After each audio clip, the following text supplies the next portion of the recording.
Bismillahirrahmanirrahim. Assalamualaikum warahmatullahi wabarakatuh. Oke, kita ketemu lagi di mata kuliah sistem operasi pertemuan ke-13 atau topik ke-13.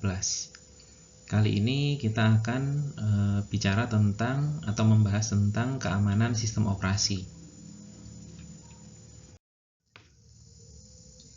Nah, apa saja yang akan nanti kita pelajari di sini?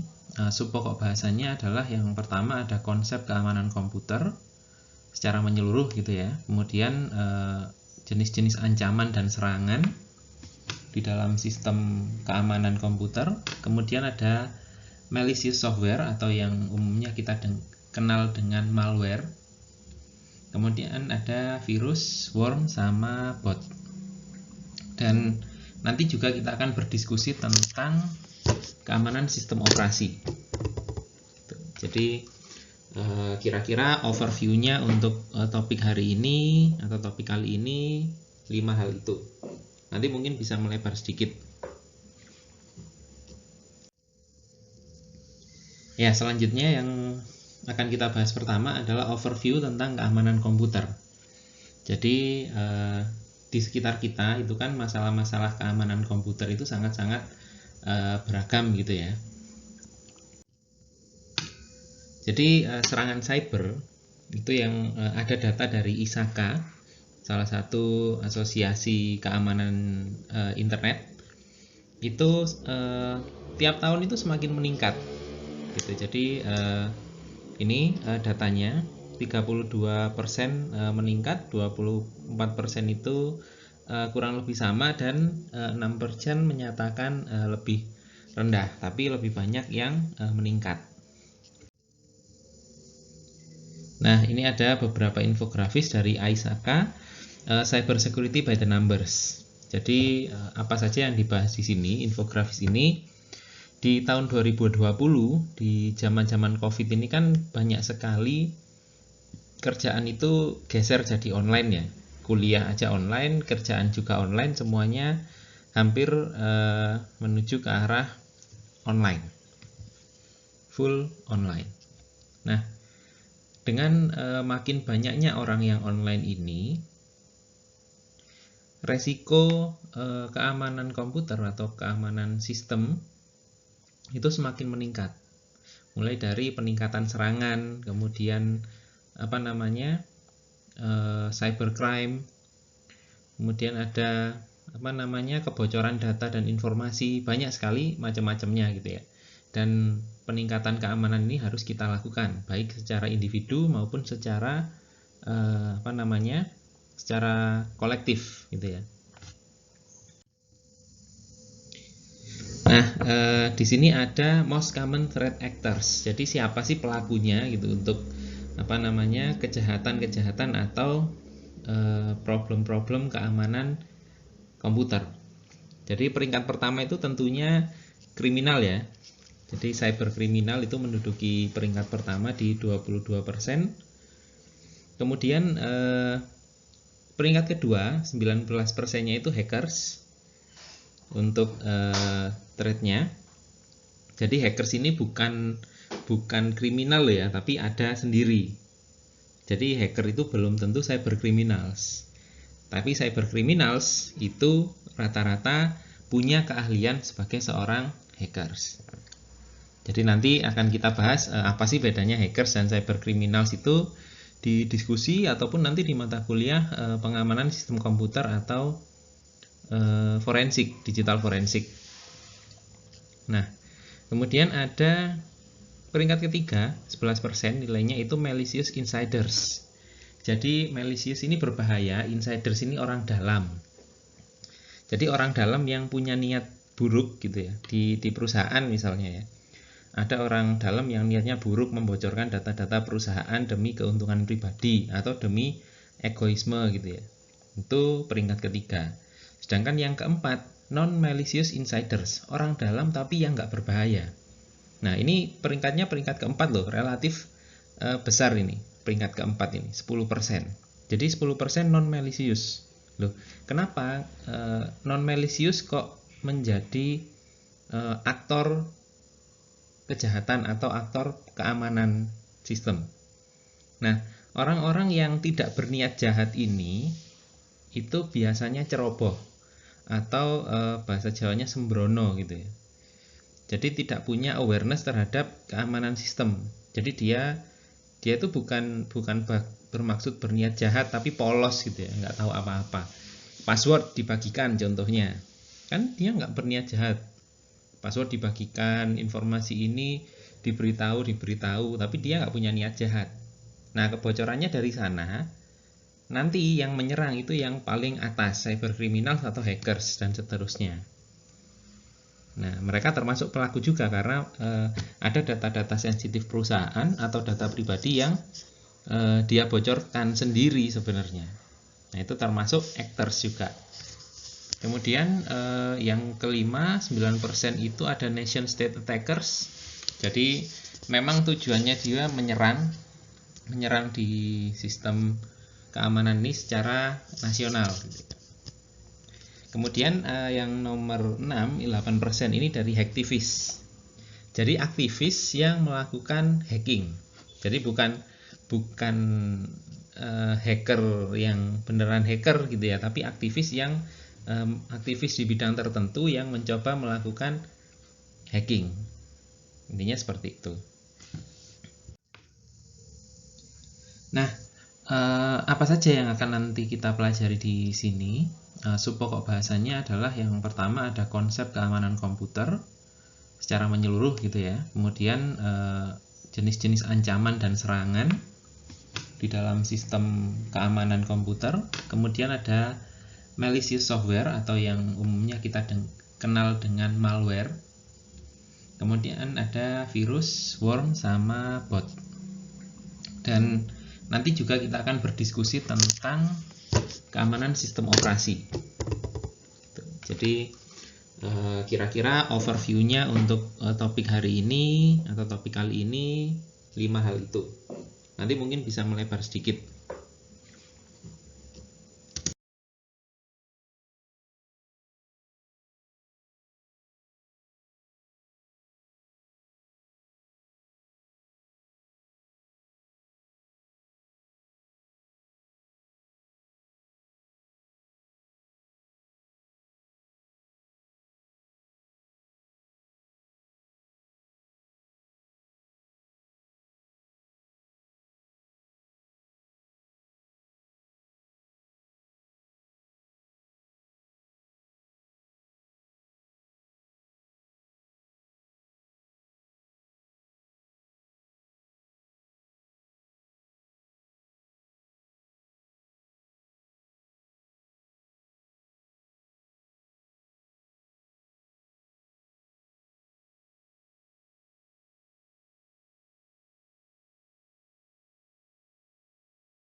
Nah, sekarang kita nyoba ngelihat atau ngintip gitu aktivitas penyerangan atau aktivitas keamanan sistem yang ada di seluruh dunia. Kita bisa ngintip. Ada beberapa keamanan yang terdeteksi, ada yang tidak terdeteksi. Nah, ini ada beberapa yang bisa kita lihat. Jadi ada mapnya, ada petanya. Peta serangan komputer, peta attack. Ini saya ambil dari Fortinet, teman-teman bisa lihat juga nanti di webnya Fortinet. Live map atau real time map attack network. Jadi ada peta serangan komputer secara real time, dari negara mana nyerangnya kemana. Dan itu ada paket-paket yang diilustrasikan seperti itu. Serangannya dari mana, sasarannya di mana. Tapi tidak dijelaskan secara detail ya, karena ada informasi-informasi yang sensitif. Nah, seperti itu. Ya, selanjutnya yang akan kita bahas pertama adalah overview tentang keamanan komputer. Ada macam-macam, kita mulai dari definisinya dulu. Jadi yang pertama, definisi keamanan komputer itu biasanya didefinisikan sebagai computer security. Itu mirip-mirip dengan cyber security dan nyenggol juga ke IT security. Jadi kira-kira tiga ini itu mirip-mirip. Meskipun IT itu tatarannya lebih luas sebenarnya daripada hanya computer security.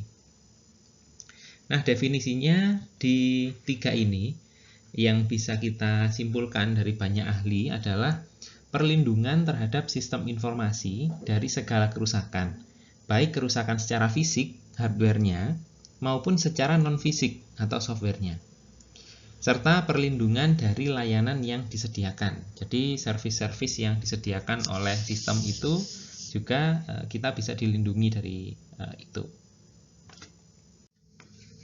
Nah, ini ada beberapa aspek-aspek keamanan sistem komputer. Jadi ada confidentiality, ada availability, ada integrity, sama ada authentication. Nah, kita bahas satu-satu sekarang. Jadi ada confidentiality. Jadi confidentiality ini apa sih? Confidentiality ini lebih ke arah data konfidensial. Konfidensial itu artinya rahasia, gitu ya, privat. Nah, contohnya adalah data-data yang sifatnya pribadi seperti nama kita, tempat tanggal lahir kita, nomor BPJS, status perkawinan, penyakit yang pernah diderita, nomor kartu kredit, macam-macam gitu ya. Nah, itu adalah informasi pribadi yang konfidensial, yang rahasia. Dan ini harus kita lindungi gitu, konfidensial. Nggak boleh informasi-informasi ini kita sebarluaskan secara ceroboh gitu ya. Jadi confidentiality ini kalau saya kaitkan dengan bahasa yang mungkin lebih mudah dipahami adalah privacy. Jadi kerahasiaan sesuatu. Kemudian ada availability. Jadi availability ini membahas tentang aspek yang membahas tentang ketersediaan informasi ketika dibutuhkan. Contohnya kita mau mengakses data di server ya, dia harus available, harus tersedia. Jadi kalau nggak ada berarti kan nggak aman sistemnya, maksudnya nggak ready sistemnya itu. Bisa jadi availability ini filenya ada, cuma karena ada akses yang banyak sekali, itu misal filenya cuma satu, tapi yang akses itu 100 orang atau 1000 orang bahkan. Akhirnya kan servernya itu bingung, ini yang mau dikasih yang mana dulu, modelnya kan antrian. Ya kalau teman-teman dapatnya antrian nomor 1 sampai 10 gitu ya, antrinya cepet. Bayangkan kalau dapat antrian yang ke 1000, itu kan nunggunya lama.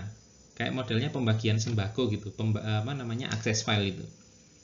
Kalau baginya antrian awal-awal sih cepet ya, antri langsung dapat. Nah, antrian 1000 gimana? Pasti nanti error, request timeout dan lain sebagainya untuk mengakses file-file itu. Nah, selain banyaknya akses itu juga availability ini bisa berhubungan dengan serangan jaringan. Jadi ada denial of service attack, DOS attack, itu yang orangnya cuma satu, cuma dia itu requestnya berkali-kali sehingga menimbulkan asumsi di server bahwa file ini itu diminta oleh banyak sekali orang, permintaannya berkali-kali gitu, sehingga nggak bisa melayani permintaan yang lain. Anggap aja joki gitu ya, joki antri. Nah, padahal yang di joki itu cuma satu orang.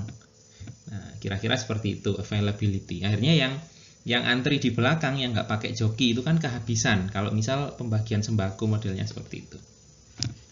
Oke, lanjut ke tahap integrity atau integritas. Jadi integrity ini adalah sifatnya itu kesatuan data. Jadi kalau misal kita punya email gitu ya, kita ngirim ke orang lain, itu kan yang kita kirim sama yang diterima itu harusnya sama. Nah, kalau internet mungkin nggak bisa bayangkan ya karena sifatnya digital. Nah, sekarang email saya umpamakan surat. Nah, kita ngirim surat tertulis ya. Kita masukkan amplop, kemudian amplop itu kita percayakan kepada Pak Pos atau kurir gitu ya. Kurir kemudian dikirimkan ke orang tujuan kita. Nah, apa yang kita kirimkan harusnya kan sama dengan yang diterima.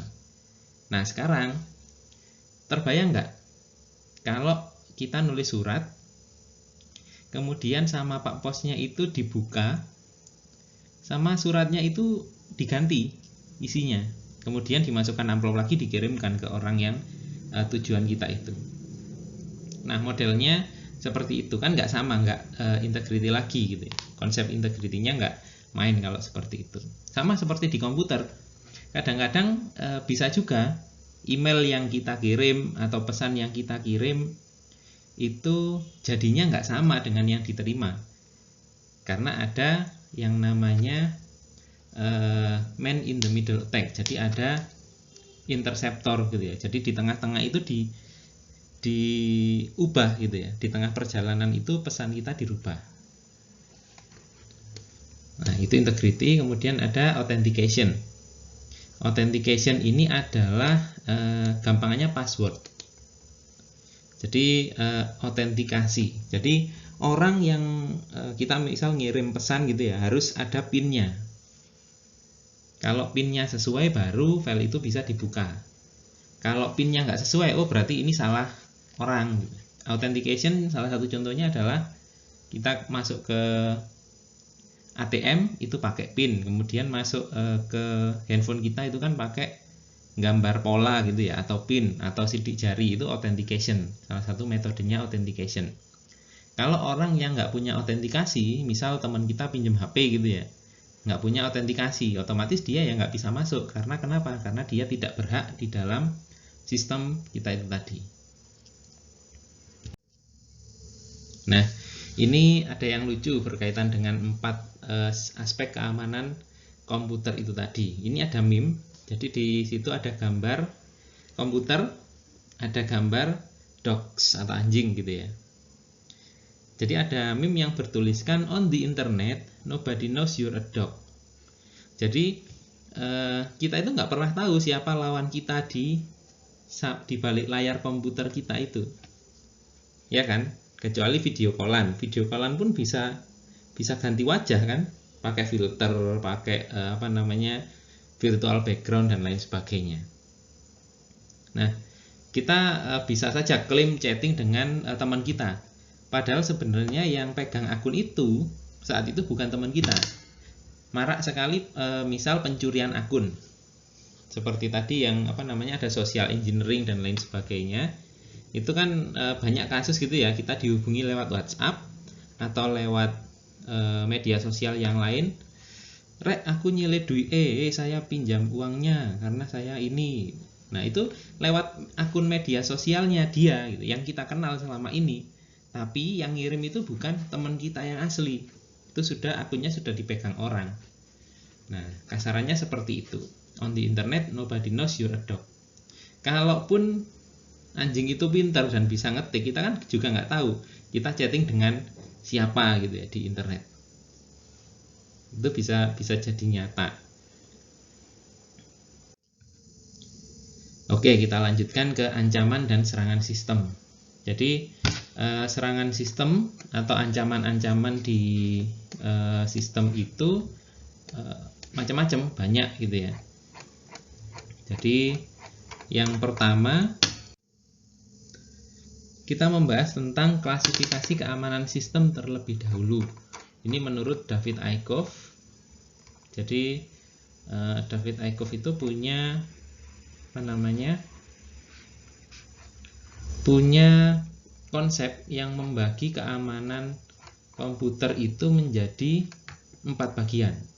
Jadi yang pertama adalah keamanan fisik, kemudian yang kedua adalah keamanan manusia, yang ketiga keamanan data, dan yang terakhir ada keamanan kebijakan.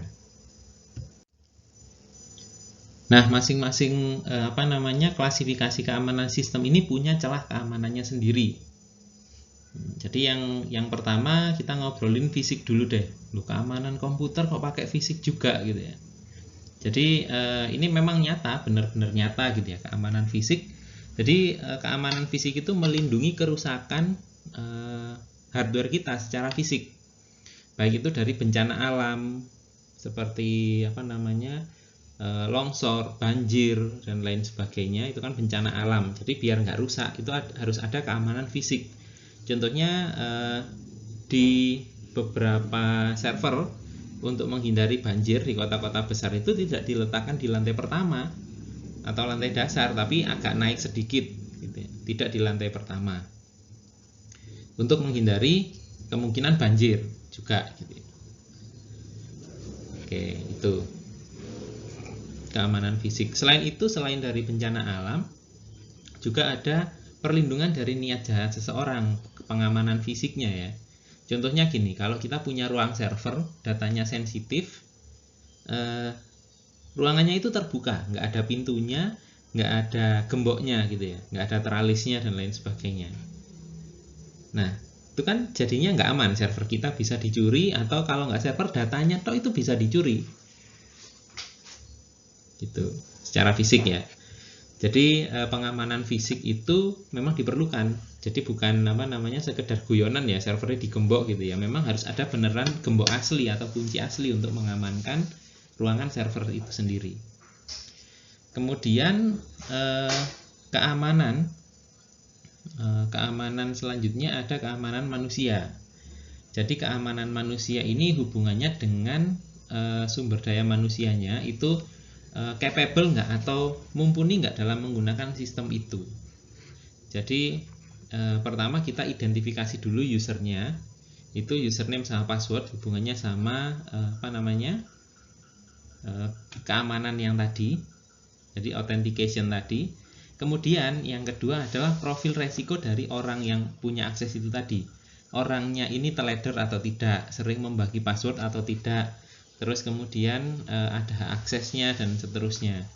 Jadi kalau manusianya ini teledor, jadi ya mungkin tidak diberikan akses penuh terhadap sistem, tapi akses parsial. Jadi biar celah manusia dari celah keamanannya ini bisa terkurangi.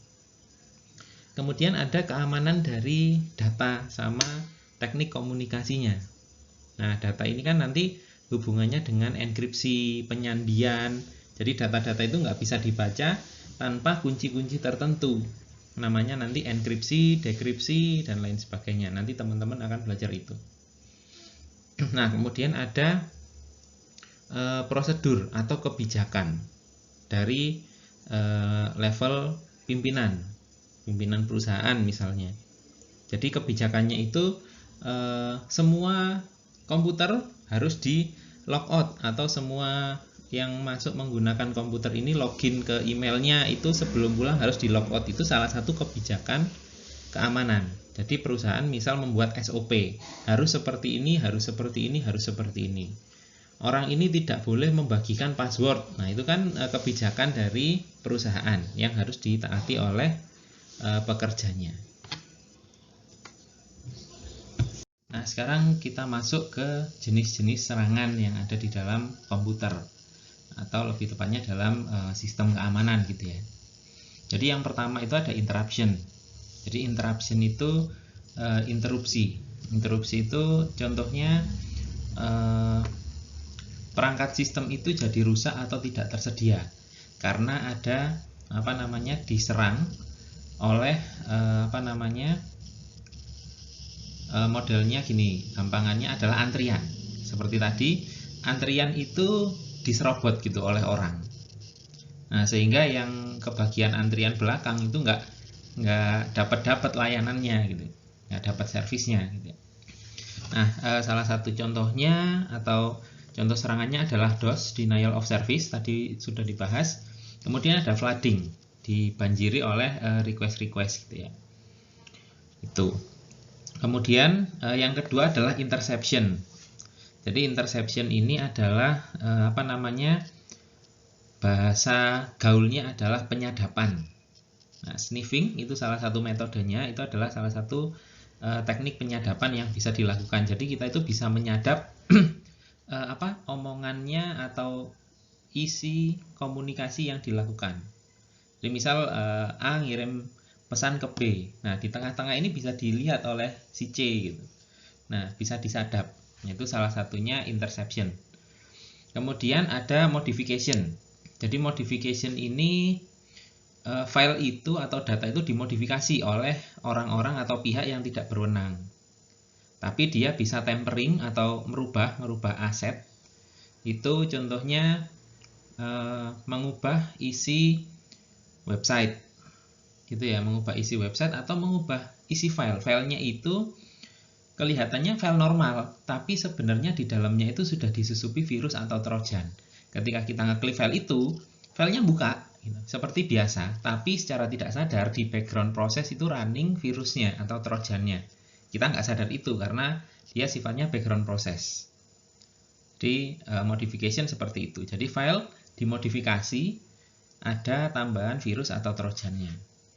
Kemudian ada fabrication. Fabrikasi ini menyusupkan objek palsu ke dalam sistem. Jadi contohnya ada spoofing sama phishing. Spoofing ini zaman dulu itu ini SMS ya. SMS spoofing itu pesannya tulisannya Indosat gitu atau Telkomsel gitu. Nggak ada nomornya tapi tulisan. Nah, itu kan kita beranggapan bahwa itu pesan asli dari operator. Padahal di dalamnya itu bukan dari operator, mengarah ke link-link tertentu. Spoofing modelnya seperti itu. Contohnya, contoh lainnya adalah phishing. Phishing ini adalah ya sama informasi palsu. Jadi modelnya kita punya web palsu, gitu ya. Punya web palsu, misal Facebook atau Instagram gitu ya. Kita ngirim link ke teman kita. Coba ke sini, ini ada bagus. Nah, ada aplikasi bagus. Nah, kita itu diarahkan untuk ngeklik itu, kemudian tampil login Instagram atau login Facebook atau sosial media. Nah, bagi yang kita tidak sadar, kalau yang tidak sadar itu akan memasukkan username dan password seperti biasa. Untuk melihat konten ini harus login pakai email sama password atau pakai username sama password. Nah, disitulah kena phishing. Nah, teknik-teknik ini, spoofing sama phishing ini masuk ke dalam kategori yang tadi ada social engineering. Jadi kita itu dimanipulasi, manusianya yang dimanipulasi untuk memasukkan username sama password kita secara sukarela. Nah, umumnya ini yang paling besar. Jadi social engineering ini metode yang paling besar, paling banyak digunakan oleh hacker. Nah, sekarang kita ngobrolin tentang malicious software atau istilahnya disingkat sebagai malware. Nah, ini definisinya adalah sebuah software atau perangkat lunak yang secara khusus dan sengaja dibuat untuk menyebabkan kerusakan ke sebuah sistem komputer. Jadi malware sendiri jenisnya macam-macam, malicious software. Apa saja jenisnya? Nah, ini adalah jenis-jenis malicious software. Mulai dari trojan, virus, worm. Itu kan sama-sama software kan. Mereka ini software, cuma yang malicious atau punya niat jahat atau berbahaya. Kemudian ada adware. Adware ini apa? Adware ini ya software yang memunculkan iklan di komputer kita gitu ya. Mungkin teman-teman pernah gitu ya, dari menggunakan software tiba-tiba setelah install software itu tiba-tiba banyak muncul iklan gitu di laptop kita, baik sebagai notifikasi maupun di browser dan lain sebagainya. Itu namanya adware. Kemudian ada backdoor. Kemudian backdoor ini adalah istilah harafiahnya ya pintu belakang gitu, jalur masuk, menyediakan software yang menyediakan jalur masuk untuk orang lain yang tidak punya autentikasi resmi. Kemudian ada spyware. Spyware ini spy, memata-matai. Jadi software yang memata-matai. Apa yang kita buka, apa yang kita lihat, apa yang kita ketik itu bisa di spying atau bisa dimata-matai oleh software. Spyware ini. Kemudian ada ransomware. Seperti yang tadi di slide-slide awal, ransomware ini yang seperti penculikan. Ransom itu apa namanya, tebusan. Uang ransom, uang tebusan. Jadi data kita itu diculik alias dienkripsi gitu ya. Data kita nggak hilang, cuma dienkripsi. Kalau mau pingin filenya balik, berarti kita harus bayar dulu, nanti dapat kuncinya untuk bisa membuka enkripsinya itu. Itu konsep ransomware. Nah, ini adalah beberapa kerusakan yang dihasilkan oleh malware. Mulai dari yang pertama, pasti pernah mengalami ini ya, yang namanya blue screen, BSOD, system failure. Jadi ketika overload sistemnya itu akan menampilkan layar biru seperti ini. Your computer has been crashed karena apa, karena apa, karena apa. Nah, malware ini ada sifatnya yang membuat sistem failure ini, membuat kinerja dari sistem operasi itu menjadi berat, sangat berat, akhirnya harus dihentikan biar tidak merusak si hardware-nya. Sistem failure seperti itu. Kemudian ada data korup. Ini teman-teman mungkin juga pernah mengalami gitu ya, ngopi file tapi belum selesai, akhirnya korup seperti ini. Nah, nggak hanya ngopi file belum selesai, tapi virus atau malware itu juga bisa mengakibatkan data korup seperti ini. Kemudian ada overuse resource. Jadi CPU kita itu selalu 100% atau usage-nya itu selalu tinggi. Nah, ini bisa jadi karena ada virus atau malware yang berjalan di belakang, di background. Sehingga kita nggak mengetahui, background itu kan nggak kelihatan, tapi kita bisa melihat di CPU usage-nya. Kenapa ini saya nggak menjalankan apa-apa kok 100%? Nah, ini yang perlu dijadikan tanda tanya. Kemudian ada breach of personal info juga. Jadi data-data pribadi kita seperti email, username, password itu bisa menjadi salah satu yang dimanfaatkan oleh malware ini. Jadi informasi pribadi kita itu bisa bocor.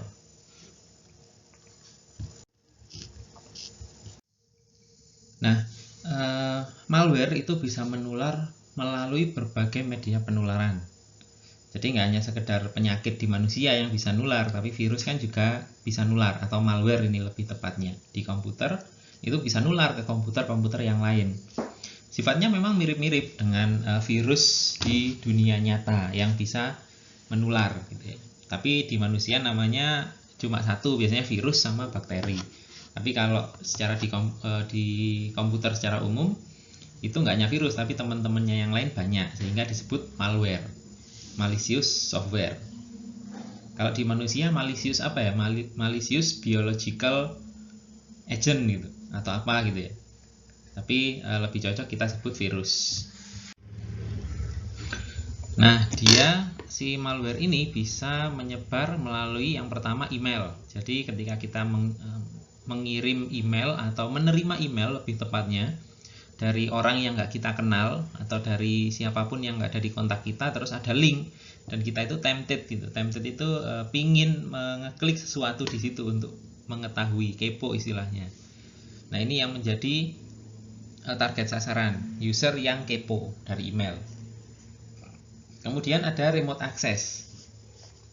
Jadi remote access ini biasanya kalau kita kerja WFH gitu ya, WFH atau komputer itu ada di kantor gitu. Komputer ada di kantor, cuma kita itu kerjanya dari rumah, kita nge-remote komputer itu.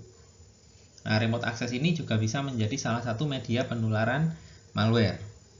Karena ada jalur yang terhubung antara komputer kita dengan komputer kantor dan sebaliknya gitu ya. Kemudian ada storage media. Storage media ini ya mulai dari flash disk, hard disk, CD bahkan itu bisa menularkan malware ketika malwarenya itu ada di situ gitu ya.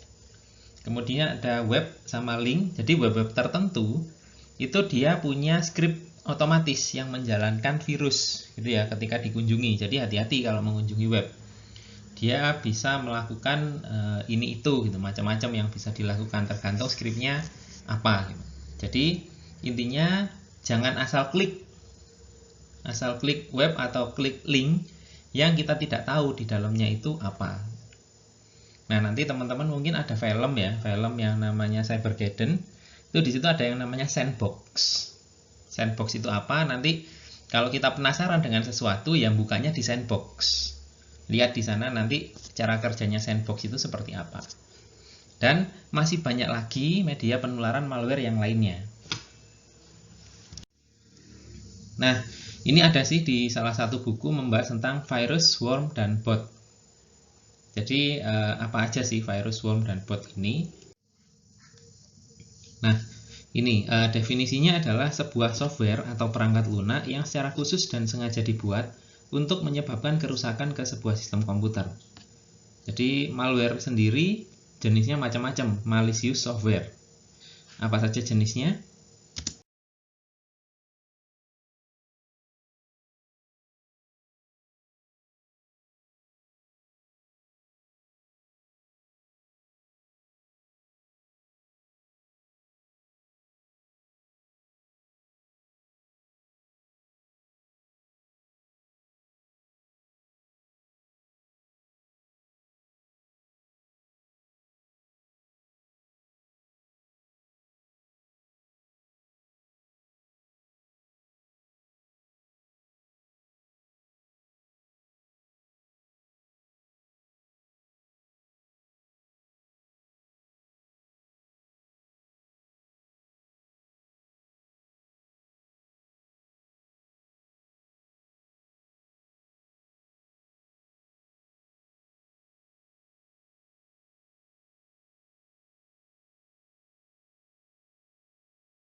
Nah, definisi virus sendiri adalah komputer virus adalah sebuah software yang dapat menginfeksi program yang lain dengan memodifikasinya.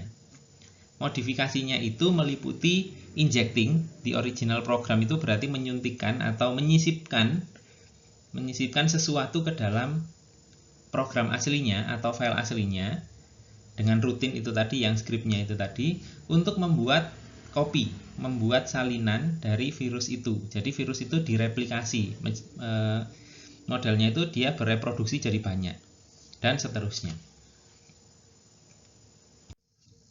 Nah, ini adalah fase-fase virus di sistem komputer ya. Kalau yang di asli, maksudnya di virus di manusia, nanti belajarnya ke teman-teman Vicus, fase virus itu seperti apa gitu. Jadi yang pertama adalah dormant phase. Dormant phase ini virusnya itu ada, cuma dia nggak ngapa-ngapain. Jadi ya ada tapi tidak berbahaya, nggak ngapa-ngapain, pokoknya ada tok gitu, dormant. Jadi di ranah dormant ini virus itu masih belum berbahaya. Ada sih, ada tapi tidak berbahaya. Atau lebih tepatnya belum berbahaya. Virus itu sudah masuk, sudah ada, tapi belum. Kemudian propagation phase. Nah, ini mulai propagation phase ini, virusnya ini mulai meletakkan, mereplikasi. Jadi dia itu mulai ngopi dirinya ke tempat-tempat yang strategis gitu. Contohnya misal di C, di sistem, di folder-folder, itu semuanya dimasuki virusnya. Itu tahap propagasi. Kemudian tahap triggering. Triggering ini trigger, aktivasi. Jadi tahap ini adalah tahap aktivasi virus.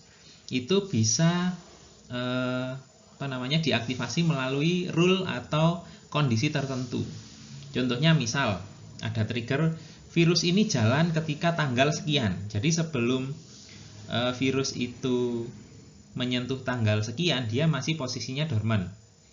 Atau mungkin virusnya ini bisa berjalan ketika kondisi yang lain terpenuhi. Misal CPU usage-nya itu 50%. Nah, ketika CPU usage 50%, virusnya akan aktif dan seterusnya macam-macam. Atau bisa juga di-trigger ketika orang ini membuka link ini atau membuka website ini gitu. Itu bisa menjadi trigger, membuka program ini dan seterusnya. Nah, setelah di-trigger virus itu mulai aktif dan masuk ke tahap execution. Jadi execution ini virus itu menjalankan tugas utamanya apa, fungsi utama virus ini apa. Nah, itu yang dilakukan. Misal virus ini tugasnya adalah menenkripsi seperti tadi ya, mengenkripsi file-file kita. Nah, dia mulai berjalan itu execution. Nah, di tahap execution inilah CPU usage kita akan semakin tinggi kelihatannya meskipun kita nggak ngapa-ngapain. Komputer kita itu bekerja dengan keras karena meskipun nggak ada software yang kita jalankan, virus ini berjalan. Jadi teman-teman sering-sering lihat task manajernya. Kalau misal komputernya lemot, itu dilihat aja task manajernya, proses apa sih yang bikin lemot. Nah, itu kan dari situ kelihatan. Oh, proses ini sedang kita jalankan, oh berarti lemotnya ini normal. Tapi ketika lemot dan kita tidak menjalankan apa-apa, dan di task manager itu kelihatan, saya nggak kenal ini proses ini gitu. Oh, berarti ini mencurigakan, harus ditelusuri. Nah, itu salah satu tips yang bisa digunakan oleh teman-teman untuk mencegah virus itu masuk ke dalam sistem komputer kita. Nah, kemudian ada worm juga dari William Stallings. Itu definisinya adalah sebuah program yang dapat mereplikasi dirinya sendiri dan mengirim kopiannya dari komputer satu ke komputer yang lainnya melalui jaringan komputer. Jadi worm, kalau virus tadi itu umumnya hanya di satu komputer lewat media penularan media storage gitu ya. Kalau worm ini dia itu lebih otonomous sifatnya, otomatis. Dari komputer satu pokoknya nyambung ke internet, worm ini sifatnya lebih aktif. Dia bisa ngopi dirinya sendiri. Kemudian ada bot. Bot ini atau robot ya, biasanya disingkat bot gitu aja. Itu adalah program yang secara rahasia mengambil alih komputer yang terhubung ke internet untuk menggunakan komputer itu digunakan untuk menyerang orang lain, sehingga kita itu nggak tahu. Misal kita yang diserang nggak tahu serangannya itu dari mana. Seperti tadi kan di slide-slide awal ada Fortinet. Dari serangan itu tadi, serangannya dari mana kemana itu bisa ketahuan. Tapi kalau kita menggunakan robot, misalnya robot ini otonomous juga, tapi bisa disederhanakan untuk pemahaman teman-teman adalah remote. Jadi misal saya punya akses remote ke komputer di Rusia misal saya ingin nyerang komputer yang ada di Jepang. Nah, saya itu nyerang dari Indonesia, nyerang Jepang, tapi melalui komputer yang ada di Rusia. Nah, di mapnya itu kan saya ke komputer Rusia itu nggak ada serangan, saya cuma ngontrol aja dari komputer Rusia. Tapi dari komputer Rusia ke Jepang ini saya melakukan serangan, sehingga deteksinya itu dilakukan oleh Rusia bukan oleh Indonesia ke Jepang. Nah, itu cuma satu. Bayangkan kalau saya ngontrol Rusia, ngontrol komputer ya, komputer di Rusia, dan Rusia ini ngontrol komputer yang ada di Jerman. Kemudian Jerman itu ngontrol yang ada di Meksiko, dan seterusnya sampai 10 jalur gitu ya, baru ngirim ke Jepang. Itu kan trackingnya susah. Jadi harus dicari dulu petanya, dan itu membutuhkan waktu. tracing. Apalagi routingnya kalau routing yang aneh-aneh gitu ya, macam-macam routing dinamis, terus ada masking juga, macam-macam. Nah, sekarang kita ngobrolin studi kasus keamanan sistem. Nah, kita sampai ke bagian diskusi. Jadi biar nggak hanya dosennya aja sih yang ngobrol, tapi saya ingin teman-teman itu menceritakan dan dari pengalaman yang sudah dialami, pengalaman keamanan sistem komputer, keamanan sistem operasi dan sejenisnya, itu apa yang pernah dialami, entah itu kena virus, entah itu filenya hilang, entah itu filenya pernah dihapus orang, atau laptopnya dicuri mungkin. Ada teman saya dulu kuliah itu laptopnya hilang karena tidak diamankan. Kemudian bagaimana cara mengantisipasi agar kejadian teman-teman yang sudah alami itu tidak terulang kembali. Kan katanya ada pepatah, keledai aja nggak bakal jatuh di lubang yang sama. Nah, itu kira-kira bagaimana teman-teman mengantisipasinya. Ya, sekian untuk pertemuan kali ini, topik keamanan sistem operasi. Sampai jumpa di pertemuan berikutnya. Assalamualaikum warahmatullahi wabarakatuh.